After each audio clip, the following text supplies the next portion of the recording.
everyone, welcome to my YouTube channel. Thank you so much for watching today's video. I really appreciate it. I'm Angela and this is my little dog Max.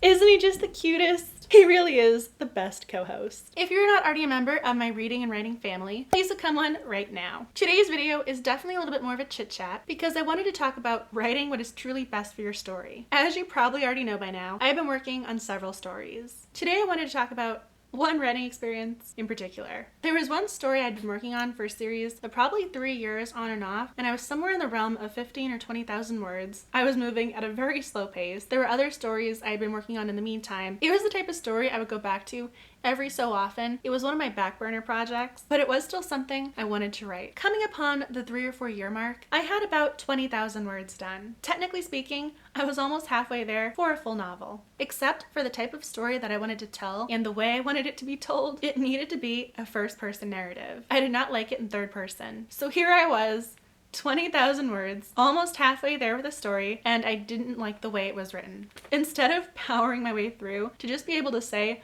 I finished the story, or to simply have the peace of mind that I finally finished the story after working on it for so many years, I went back to the beginning. I ended up going through it with the red pen and spending hours upon hours upon hours editing. I made all of my edits by hand with the pen, and then I went and input them all into the running document. It took a lot of time, but it needed to be done. I was not going to finish the story in a way I was not happy with. Too often, I think people just want to finish the story and then be done. This is where I think it becomes apparent if you are really invested in your story. In order to really have something worth reading, you have to believe in that story. It cannot simply just be a way to say, I became an author. And the mentality of, well, I wrote something, doesn't really suffice. In order to really have something worth reading, you need to invest your time and do the best job you possibly can. It's not a matter of simply writing a story. You need to give it a lot of thought. You need to tell the story, engage the readers, write in a manner that will be intriguing